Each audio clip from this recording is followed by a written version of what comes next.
Welcome to the hack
Oh, look at that. Let's go. Go on, John. You're on. Okay. Good morning, everyone. Buongiorno. I'm getting the sign from the back that it's time to get started. How are you all this morning? Good. Welcome here. Thank you all for coming out. I'm super excited that there are so many of you. From young to old, I saw a baby here on the side. That's very exciting. My name is John Severinson. I work for Facebook, heading up media partnerships in the Nordics. And I'm joined by my colleague Hassan. And we're going to talk to you today about storytelling through video. This amazing and interesting shift that we're currently in which the way we communicate with each other and the way we tell stories is changing in a very rapid pace, right? And I want to start us off by just exclaiming how beautiful of a place this is. And if we take a step back and if we look at what Facebook was in the beginning, Facebook was very much a platform for text. So in the early days of Facebook, essentially what you could do to express yourself was to say, hey, Perugia is so beautiful. I went for a run around the city this morning and it's really a beautiful place. So it wasn't until we got the photos feature a couple of years in that you could start expressing yourself through photos instead. And suddenly a new kind of storytelling emerged, right? Suddenly you could tell stories in a very visual way. And as all of you know, the last couple of years, we've seen this amazing influx of a lot of high-quality video on the platform. Suddenly, video has become a key way of communicating. I use messaging services all the time with my friends, and we send each other short videos. And that's something we take for granted now, but something that just a few years ago was very hard to accomplish, right? And obviously, what lies ahead is something that excites us very much. We are looking at new opportunities in VR, in HR. Today we're going to talk a lot about live, about interactivity. So storytelling is really changing. And something is happening, and I think we're in this paradigm shift at the moment, a paradigm shift that we don't really understand. So that's what we're going to try to talk to you about today. So I wanted to start us off by showing you a quick video that sort of encapsulates what storytelling through live can look like. So here we go.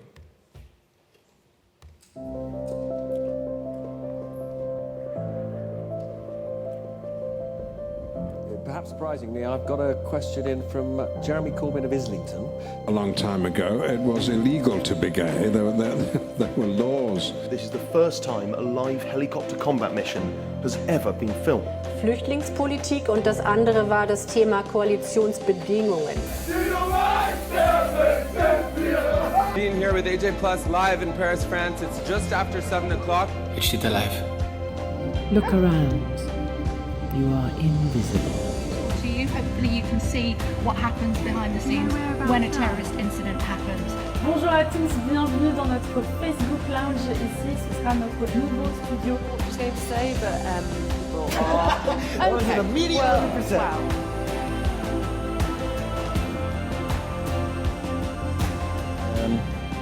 Show me your winning pose, please.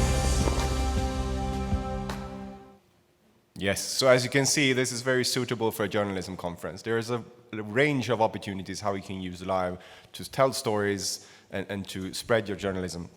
But what we also see, and the reason why we're here today, is that paradigm shift I mentioned.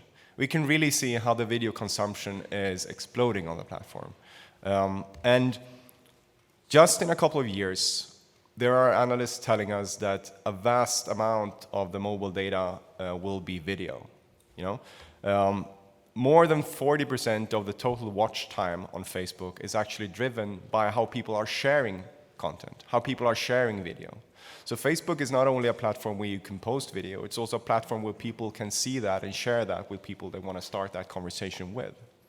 So I think it's a very good opportunity for that kind of content. And we see that kind of content engaging quite well. So on average, a live video has more than 6 times the interaction than a regular video on Facebook, more than 10 times the comments. Live is really a format we're very committed to. And again, it holds a huge opportunity for media companies and for journalists, right? Everybody can go live. But I also want to take a step back and talk about what we are as a company. So as you might know, we are a very mission-driven company. And our mission is to give people the power to build community and bring the world closer together. We also, of course, have a vision for video. It is to build and enable video experience that connect people. So the way we approach video is not only about looking at distribution. It's not only about solving technical difficulties, creating a platform where anybody can press a button and go live from their mobile phone. It's also about building a platform where that video connects people, where that video helps people find others of similar interests or help people find topics that they want to communicate or discuss, right? So in essence, if we look at what kind of video we have on the platform and how video can be distributed on the platform, we can essentially see two different categories or buckets. Now, in the past, a lot of these has been very much focused around mobile video, like mobile in the sense that I'm moving somewhere. I'm standing in the grocery store, you know, I have a couple of minutes to spend, I open my Facebook app and I see some video. That is a consumption pattern very much about short unplanned sessions. You do that very frequently during the day, and the key here is helping you discover content that will entertain you or will inform you. But what we've seen in the last couple of years, and the shift we're currently in, is looking much more at that kind of proactive video. So looking at longer sessions, planned viewing, intentional viewing. You come home from work, you sit on your sofa, you take off your shoes, and you relax, and you want to watch something. And that content is probably longer, it's probably different, it's probably a kind of content that you also want to discuss with your friends or share with your friends, perhaps even watch with your friends. It can be about relaxation, it can also be about entertainment. So if you look at our set of products, we have some that are very well aligned with the on-the-go consumption. For example, stories. I mean, if we were to rewind time 3 years, and I would have told you that in 2019, when you go to this amazing restaurant in Perugia and you want to share that amazing experience with your friends, that you would take up your phone, you will take a couple of pictures or a couple of vertical videos. They will be 15 seconds in length. You will probably add some interactivity on them and even some moving stickers and GIFs, and then those videos will go away after 24 hours. You would have looked at me as if I was crazy. Right? 3 years ago, that sounded crazy. And now stories is an essential way for how we communicate with each other. So this shift is really, really captivating and motivating. But we also, if you try to take a helicopter perspective to what we're doing, we're also building a lot of products that try to tap into the captivated viewing experience. I'm going to talk about Watch in a moment. We just spoke about Live. I'm going to mention Watch Party and Premieres and IGTV. So what you have really seen, probably as separate announcements from us, are really key pieces in a bigger narrative around building this kind of proactive video experience that is inherently social and very much interactive. So the question is really, what is the story? How do we communicate? And what do we communicate about? And we have different spaces or surfaces that work for different kinds of content. So, for example, Facebook stories and Instagram stories and WhatsApp status are very good to tell people about the moment you're currently in. They're ephemeral, which means they go away after 24 hours. So it's really about the here and now, right? The content that is video on demand that you put on Watch is for the stories that you want to stick around. Let's say you do a report that you really think might be engaging people for many months and years to follow. And of course, Live is for what's really happening now that is supposed to be super interactive. You go live from a mobile phone and people can ask you questions. As a reporter, they can ask you questions. What's happening around you? Who is that in the back? Can you ask them this question for me?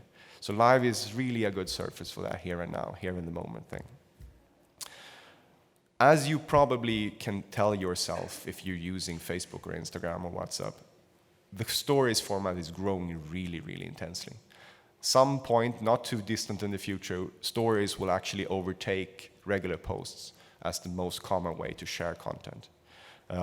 So there's this amazing growth in this format, right?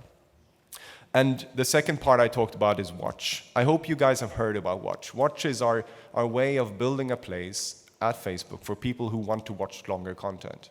So it has a couple of features like the watch list, where every page or every person that you follow that creates a video will actually end up in your watch list. So you can see it whenever it's most convenient to you. It has a separate tab.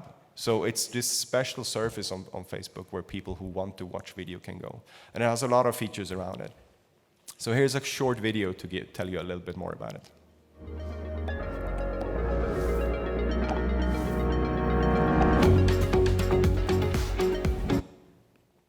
Oh, that was a very short video. Sorry about that. But you should really open your Facebook app and experience it yourself.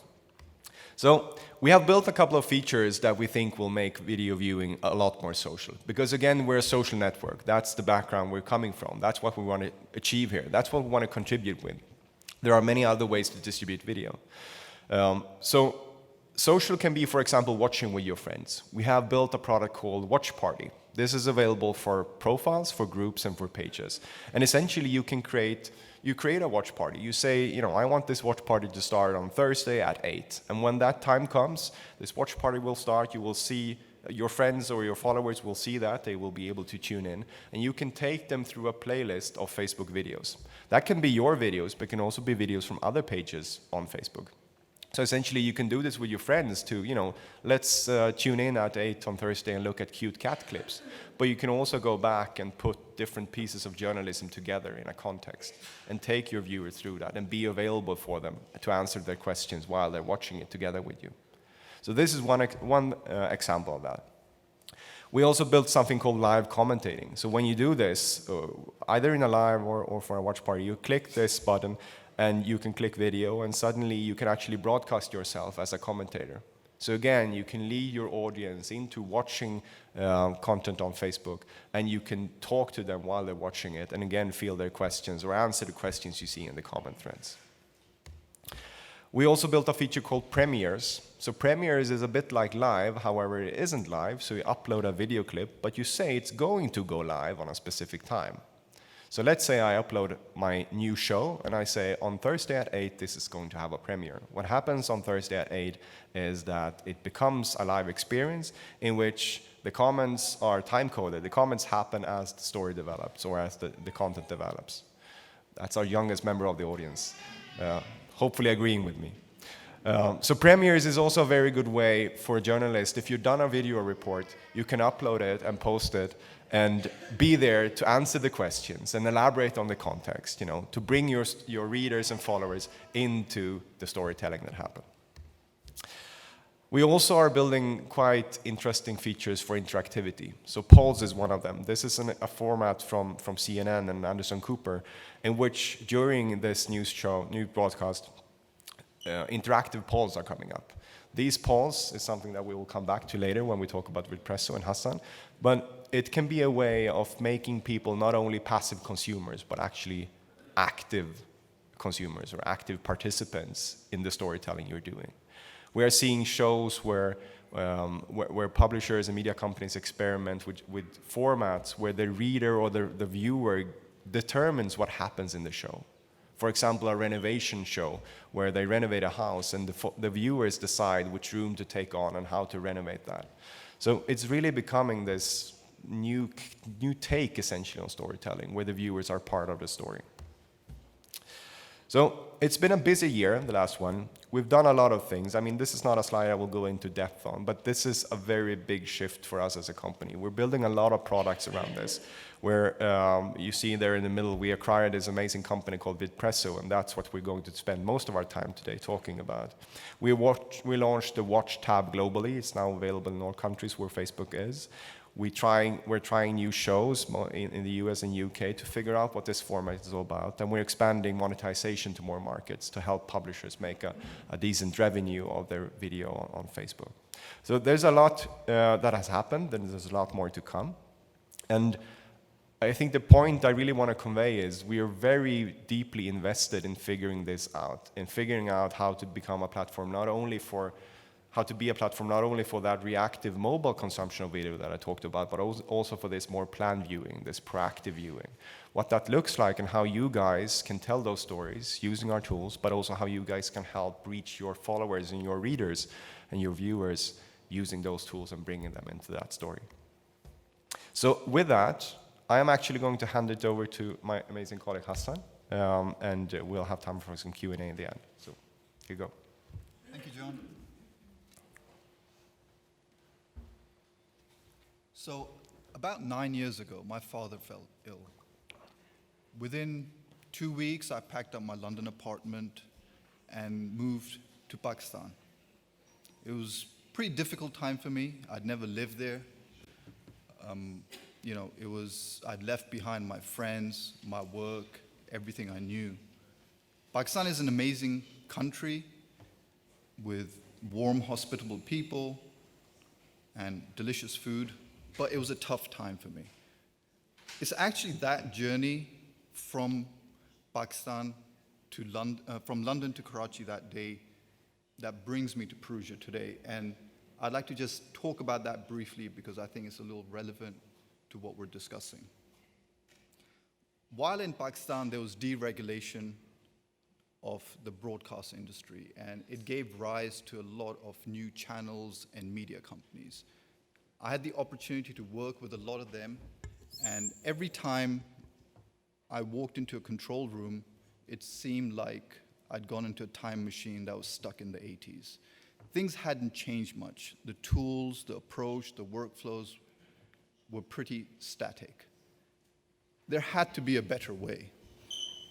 So late one evening, while surfing the internet, I came across someone living in Utah working on a new approach to broadcast tools.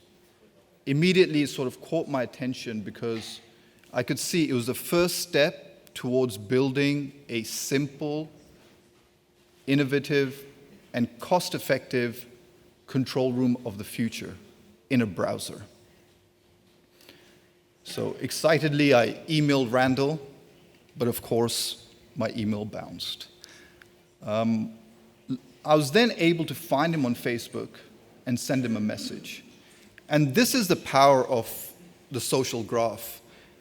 Randall not only received my message, but he was able to learn context about me, who I was, review my profile, learn about me as a person. The ability to leverage this kind of social data at scale to create interactive, personalized video experiences is not only significant, but also unique to Facebook. So luckily, Randall replied. Randall in Utah, Justin also in Utah, Paulie in Finland, and myself in Karachi, in Pakistan, would go on to co-found a leading live streaming company while living thousands of miles away from each other. It was almost 2 years before we even met in person. In August of last year, our company, Vidpresso, was acquired by Facebook, and I moved back to London, where my father is also undergoing treatment now. Our acquisition is a testament to Facebook's commitment to live streaming and helping partners create high-quality interactive live streams. Not only was our technology acquired, but our whole team was brought on board so we can work closely with you to help create these high production value live streams which are interactive and leverage your existing resources. So the first product Randall, Paulie, Justin, and I worked on was to help broadcasters integrate social media with live TV. It was the perfect product for us. We came from a broadcast background. We understood the industry. We had a healthy love of the internet and internet tools. But as we started to grow our customer base, we felt almost firsthand the challenges our partners were facing with this shifting landscape. Everything was changing. Production tools were changing, workflows were changing, distribution models were changing, and of course, consumption patterns were changing as well, from a TV grid to a anytime, anywhere approach. But throughout all the changes, there was one thing that remained constant, and that's content. Great content always wins. And we knew this was the core competency of our partners, as it will be for all of you in this room. And focusing on that is key. We understood our approach had to change for the long-term benefit of our company as well as our partners. And we started to ask ourselves, how can we help our partners easily create meaningful video experiences to leverage the opportunities in the new landscape. Luckily, Facebook was also asking the same questions. So shortly, I'm going to take you through the product that we developed. As I do that, I'd like you to keep in mind a feasible strategy that you can execute in stages. For example, you can start with content you're already producing and repurpose it for Facebook Live. This is really easy to do. It could be hourly updates, entertainment segments, sports updates, the list goes on. As you get comfortable there, you can start to add interactive elements to that content. Thereafter, you can start looking at creating made-for-social segments that specifically leverage the interactive features available on Facebook. Finally, we have many partners who are creating daily, weekly, monthly, sponsored shows where the audience is an integral part of the content itself. It's also important to keep in mind the broader opportunities. For example, taking the ability to retarget your viewers from a live stream for other campaigns to drive off-platform business objectives, as well as repurposing live streaming content for surfaces such as Instagram and Facebook stories to increase your reach and engagement further. So you're also going to have an opportunity to request access to our product by going to that URL and signing up. We will also have a question and answer session. I would now like to take you through a quick demo of the product and show you what we built. Thank you.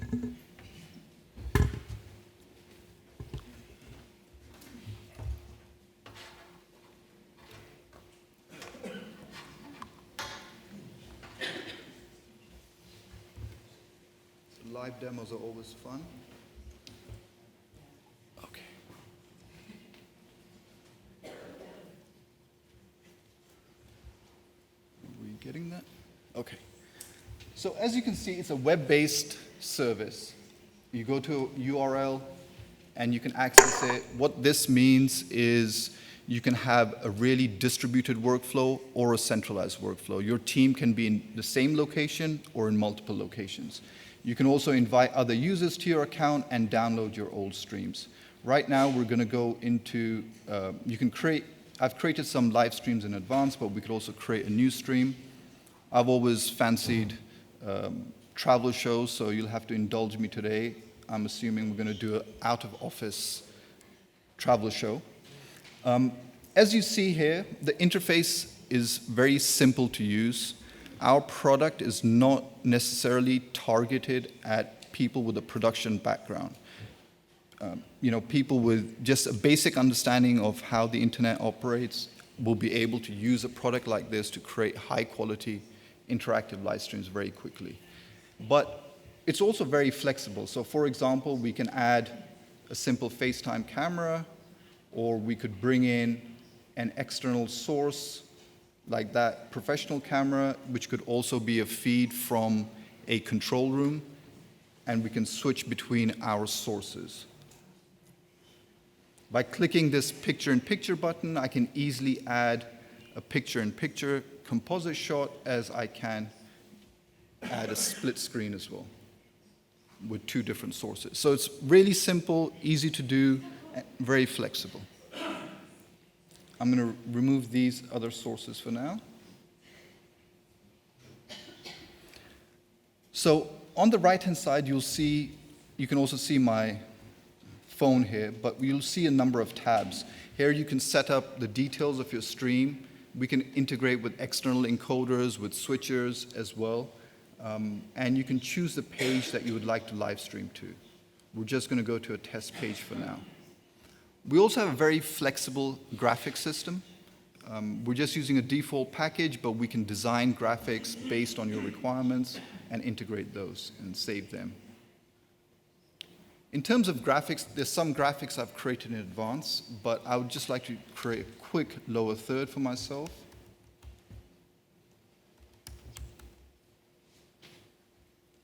And I can activate it just by pressing this button here. Similarly, there are other graphics I could activate, such as a timer if I like, a ticker perhaps at the bottom, or an intro for my live stream as well. One thing I'd like to show you is if I change my graphics package, you'll see that the content of my graphics remains the same, but the layout and design will change. We'll just go back to the default graphics package. I'm just going to go live quickly. To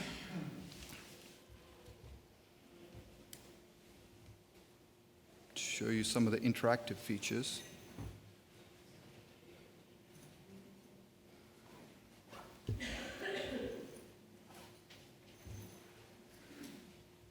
So you get a countdown as you're going live.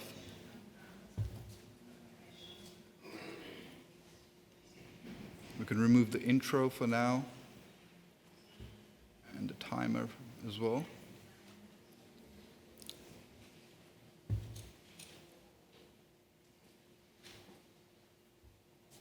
So it's just going to refresh on Facebook.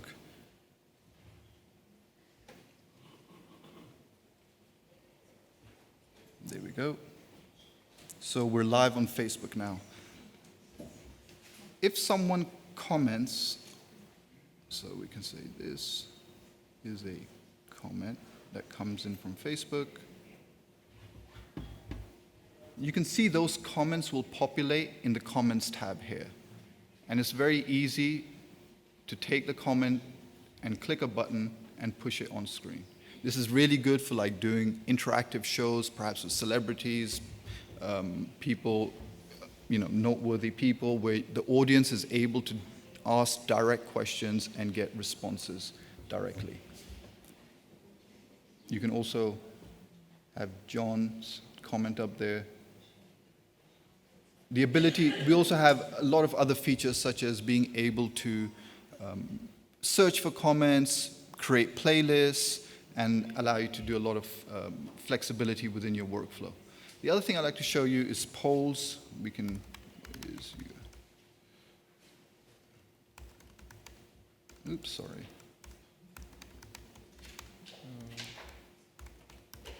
Color, right? So we could be really creative. Red, green, blue, and let's say pink. And create this poll. We can display this interactive poll directly on Facebook, and you'll see it will show up as a card on the live stream. We can also put this in as a graphic to display the results if we like. We can show it in www. So there you see the poll has popped up, and I'll just choose red. John can choose a different color, and you'll see the graphic will automatically update as well. You can see the results will tabulate within the application as well, so you can see how many percentage and who voted for what. You can also hide the poll. Similarly, we can create, it's okay. Similarly, we can create a Q&A. Q&A is a way for you to ask questions to your audience, but group the answers by question. So rather than comments where you have people responding to a whole variety of things, you can ask specific questions and get specific answers and use those in each segment. So, what do you think, right? And save that question. We can activate it on Facebook.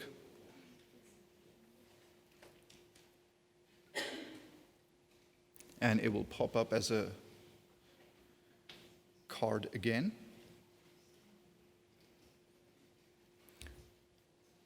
And we can also show it what it looks like on the web.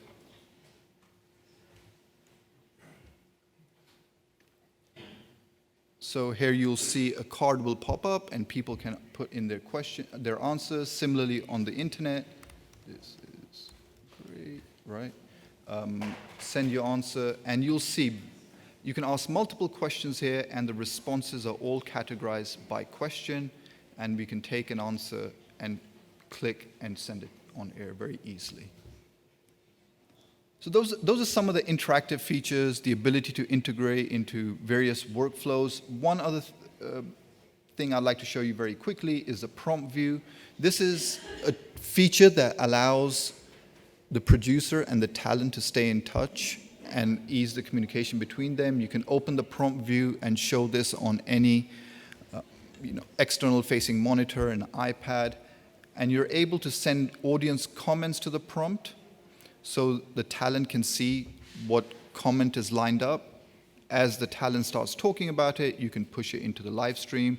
It creates a very sort of simple workflow. Similarly with polls, you can activate those onto prompt view, and the talent is able to see the poll results. As they start talking about it, you can also activate the poll graphics. And you also have the option of sending in custom prompts. Right. Send to prompt, so you can have all these kind of things. Participants is a way for you to send a link to someone. They can click it and join from anywhere in the world. They don't need to download anything. They just need a web browser and a webcam. And they can come in as a source down here, and you can have an interview with someone thousands of miles away. Finally, RTMP is a way to bring in sources from live view and drones, etc., into your live stream. So that's a very quick overview of the product that we built. Maybe I'll move back to...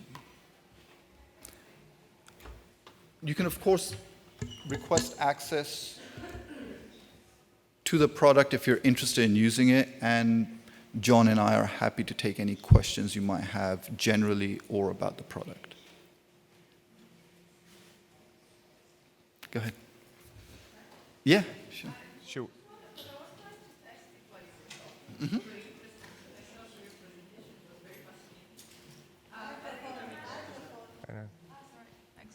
Thank you very much for your presentation. It was really fascinating. I was trying to test it while you were presenting it, and I didn't manage to get access. Yeah. So I was wondering, how do we actually request the access? It's a very basic question, but I didn't manage to find it online. On the URL? Yeah. But probably there's a button I didn't see or something. If you can show us, yes, exactly, maybe how we actually do request the access. Oh, you want to? Are you talking about access to the tool? Yes. Okay. Please. There we go. Thank you. It's true that I tried through my iPhone. I didn't have a laptop with me. Yeah, so the access is a form, I think. That link leads to a form, so it's not that immediate, but we're happy to set you up later. Yeah, so I can show you. No problem. Oh, we could probably do it on yours, but it's okay. So many cables. So if you just go to FB. Your screen is not displaying yet. Yeah. There we go. Presso 2019. You'll come to this form, and you can submit that form. What will happen is we will receive your information, and we will create an account. You will then receive an email from us. In that email, you will get a link which you will click on and authenticate via Facebook, and then you will have access to the web interface and our support tools. Yeah, sure. If you have any problems, you can catch me afterwards. Yep. Question in the front here. Thank you. Is that possible to add some infographics or other content I've prepared in advance to the video or not? Well, it depends what kind of content. If you're... the thing that we don't support at the moment is video playback. But say, for example, you want to do images, you can do that. So I can show you very quickly. In graphics, I have an image that I've uploaded, and I can just pull it in, right? So I can design images, animated GIFs, everything. Just playback isn't supported currently. Mm-hmm.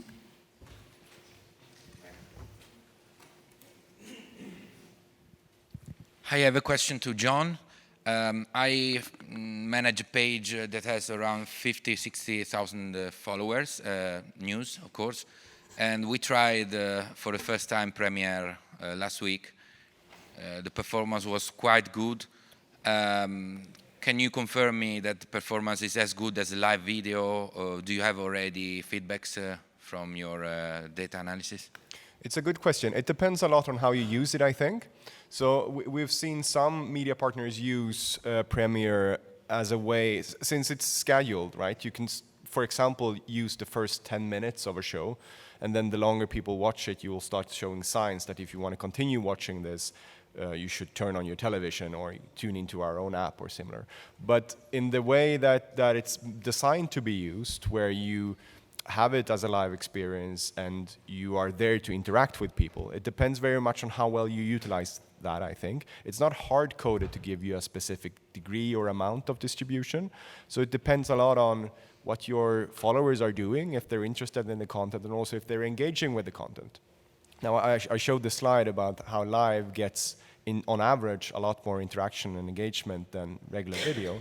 But that also depends on the content, right, and the story, and your availability in being there to address it. So I think if you tap into that, you should see as good or better results from it. But it depends very much on how you use it, I think. Yeah. I have a question for John. Which one of the features you described earlier are available for Pages?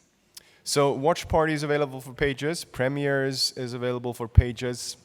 Live commentating should be available for Pages.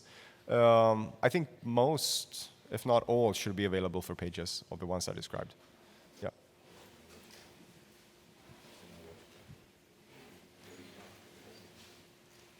Any more questions?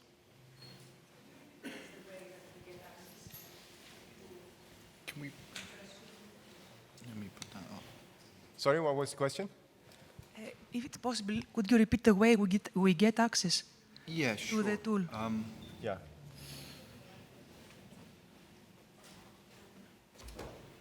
So we can, if you go to that URL, there's a form, and you can fill out the form, and then we will be in touch via email. Is there a question over here? No? Yeah? Okay, back there first. Is there a way to moderate comments, and do you do any webinars where you train people to use the tool? Yeah, absolutely. So with comments, nothing is going to go on air until you click it to go on air. So the ability to moderate is there, and it's not automated. And part of the onboarding process, you will be provided with a lot of support material as well as some live webinars. We really are committed to working closely with our partners to make sure you're successful, because there's so many different use cases around live, right? Some people are using really high-end infrastructure, some people are going live just from a webcam. The content types are very different, so we will work closely with you to ensure you're able to use our tools in the best way for your use case. Yeah, a question here in the front. One question for Hassan. What use would you recommend for Vitpresso for news? Mm-hmm. One question for John about revenue, the revenue strategy you outlined, the small advertisements we started seeing in the middle of the videos. For a page like ours, like 60,000 followers, and of course in a year some million views of videos, will you come to us, or we should come to you to ask for money?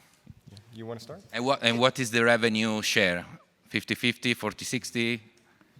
Yeah. Sure, I'll start. So I think, as I mentioned, it's important you sort of take a step-by-step approach. And what we find is people often start with just taking content they're already producing for broadcast, bring in an SDI feed, like this is an SDI camera, bring it in and just stream it out to Facebook. That is really simple to start. You can maybe start interacting with a global audience very quickly. There's not much of an investment there. As you do that, you can add interactivity to it, and then we often see a lot of our partners whereby you have a lot of infrastructure around content and capabilities already. So, for example, if you are able to set up a simple camera, a couple of mics in a corner of an office, as you have guests come into your main broadcast, you can bring them in to your Facebook studio or your live studio and just take them live and interact with the viewers very quickly. So, and finally, like the example John showed of Anderson Cooper, they use VidPresso as well, right? So it just depends where you're comfortable, but we recommend you take a phased approach and try and add complexity to the use case slowly. But yeah, you can graduate to different levels pretty easily. Okay, and as for monetization, that is of course a very big question. It's one that we are very committed to. We want to build features and products to help news media, build a sustainable relationship with their readers and followers. So we have a range of that. It varies depending on what kind of content you put on the platform. So for example, you have instant articles. In that you can monetize through our ad network or your own ad network. There's branded content, of course. We're building subscriptions features. But the one you called out specifically is ad breaks. And ad breaks is something we're rolling out across the world now. It's a tricky ad format because we are also committed to brand safety. So we want to make sure that we have guidelines set up specifically for that, and that means rollout across languages takes a little longer time.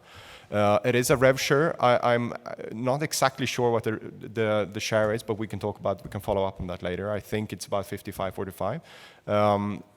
The tricky part here is ad breaks doesn't work that well on live, or it's not available on live. Live is a very tricky format to have video monetization on. So I think for a live stream specifically, you probably want to focus more on some sort of sponsorship, having a partner in the live or around the live somehow. Yeah. I'm not sure, but we can follow up. My Italian colleague Livia probably knows best in that sense. Yeah.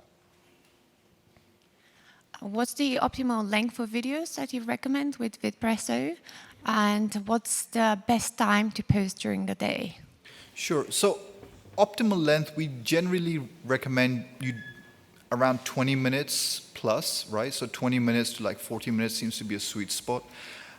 In terms of optimal time, that is going to depend on your audience, your page, your competitors, your objectives. So there's no specific time that's optimal. It just depends on the type of content and the audience you're trying to reach.